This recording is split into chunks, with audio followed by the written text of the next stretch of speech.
I'm Pat Kiernan. Thanks for joining me for Pat's Papers today. We'll begin in Washington. Okay, I'm not saying that the dog isn't cute.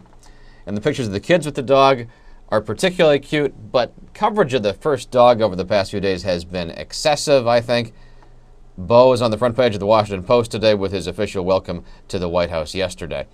It is hard to forget today's tax day, although on New York One this morning we did a poll of viewers and found that 83% of people have already filed, so that means only 17% care about all these tax day stories. The IRS offering cash-strapped Americans a little hope this year by showing their sensitive side. That in the Kansas City Star, which is the hometown paper of accounting giant H&R Block. Wall Street Journal tax reporter Tom Herman chose today to retire. His final column notes that it costs Americans collectively $90 billion a year.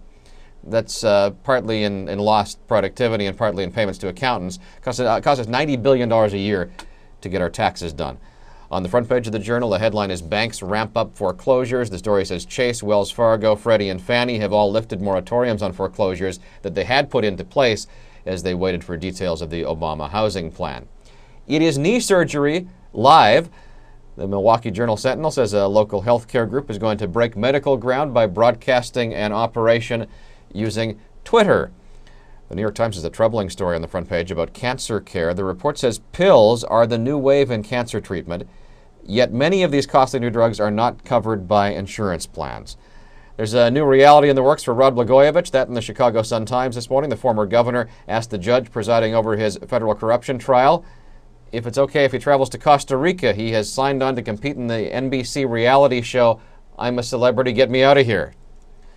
Governor Sarah Palin has changed her mind about global warming.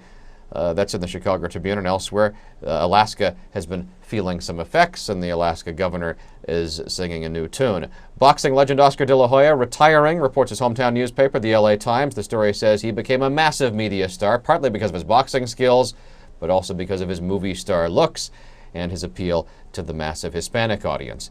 Lindsay Lohan's on page 6, the gossip column in the New York Post. Though for a change, she's in on the joke. Her new gag video at funnyordie.com pokes fun at all her trouble. It is a parody of an eHarmony dating service commercial. We link to it at patspapers.com. And we all have our preference, the packets of blue, the packets of pink, the packets of yellow. The choice of artificial sweeteners has become complicated by the addition of a green choice. The New York Times compares all the sugar substitutes in today's story, Showdown at the Coffee Shop. Each weekday we thin it out so you don't have to. You can find links to all of these stories on the main page at our website, patspapers.com.